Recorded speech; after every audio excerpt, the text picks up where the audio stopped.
Before we begin, remember we are giving away a free micro SD card this week. All you have to do is leave a comment on one of our videos.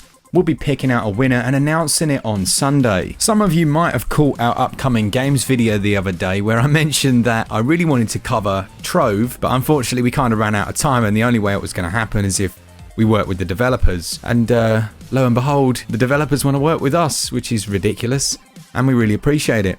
So what we're going to do is we'll go over the game, what's interesting about it, what we think of it, obviously not in a scored fashion, but in the usual SwitchUp manner. If you want to be a part of our Trove guild, which hopefully we'll be setting up, I've taken the liberty to create a group on Discord. I'll pop a link to our Discord channel in the top pinned comment.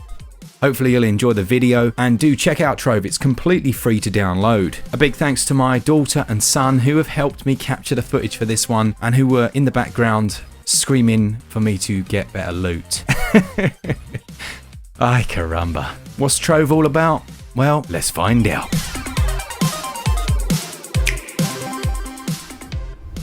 I guess most people's first impression of Trove might be, is this Minecraft? And the answer is no, not really, although it does have some elements from that series. This is much more action RPG slash online action RPG slash build stuff with blocks. And it's a voxel based sandbox game. It was developed by and published by Trion Worlds. It originally came out for Microsoft Windows, Mac OS, PlayStation and Xbox One, but such is the case with so many titles, the eShop isn't the best place to get noticed. And it came out in late June when we had a few other good titles, and I think it's just been a little bit swamped. Now, the developer offered to give us some currency for the game, which we haven't actually used. Why haven't I used the currency they've given me? Because I want to experience, as most people will be able to see how that holds up. And I'm glad to say there's more than enough here. You begin your game in a tutorial area. You can design and tweak your character down to the wonderful hairdo that you have on, as well as their different clothes and armor. Once you've bust your way through the tutorials, which are pretty straightforward, you can then get into the meat of the game. Now, it's very much old school ARPG slash dungeon crawler. You can transport to different worlds which are accessible from the main hub area through the Atlas screen. Once you're there are a few nice touches to get you in touch with other players. As you'll know with these games, it's best experienced with a group, but that can be one of the most challenging things because everyone seems to have their little cliques. Now, from the start area of each world, you can essentially teleport to any active group just by going to this small shrine. It's a nice touch and means that if you want to be social, you can do it very easily, and if you don't, then you can just run off into a dark dungeon all on your own. Now, when you click the right stick in, you'll be greeted with the map screen. You can zoom in and out using the triggers, and you'll see a number of dungeons all over the place. You can go spelunking wherever you choose, but also you can set up your own base camp. You'll find small plots which can be occupied by players.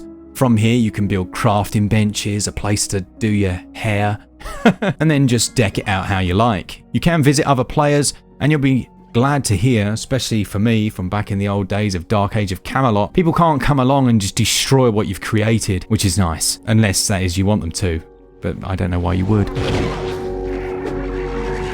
As you'd hope from any RPG, and particularly an ARPG, the game has a number of different classes available to the player. 15, in fact, including the Dinomancer, Neo Ninja, and the Trusty Bard. This changes their moveset, which are accessible with the LB, RB, LZ and RZ buttons, as well as the default weapons that you'll have equipped. It also affects the way they look. There are a number of different items of armor and clothing, weapons and gear that you'll be picking up, and they range using a color system which will also denote their rarity. Now, thankfully, loot is split out on a player-by-player basis, so even if you go spelunking with a giant group, you're likely to come away with something useful. And the loots range from uncommon, rare, epic, legendary, relic, resplendent, shadow level 1 to 5, radiant, stellar and crystal. I feel like they could have gone for a few more. Perhaps they could have had an avoid category in their loot system, or at least a brown a brown section called absolute guff. Each character has access to a mount. You click in a stick and, well, a horse, dragon, unicorn, whatever it is you currently have will spawn and allow you to traverse much more quickly. Depending on the class you can use, I mentioned there are different movesets, but you also have a gliding ability when you leap off of tall objects.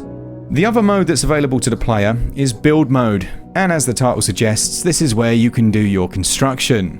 What's nice about Trove is that you're not required really to build unless you want to. You can go off just enjoying the ARPG elements, and in all honesty that's where I spent the vast majority of my time because I miss those classic ARPGs, and my daughter was able to join us. What I noticed today is that there's been a big patch launched for the game, so if you picked it up at launch, it's worth checking and seeing if you've got that downloaded. It's improved the performance massively, and it seems to be running, for the most part, between 50 and 60 FPS. You may still experience the occasional network stutter, but as far as performance goes, it's much better than it was. One area I have to give the developer an absolute hats off from SwitchUp is in the fact that you can rescale the UI. Why doesn't every game let you do this? When you're playing in handheld and the text size is minuscule, having the option to go into the options and actually make everything as large as you want is a godsend. And then we've got the sound. Glen walked in as I was playing this actually this evening when we were going to watch England smash Germany, and his first two comments were, number one, wow, that sounds amazing, and number two, God, that looks decent. What is it?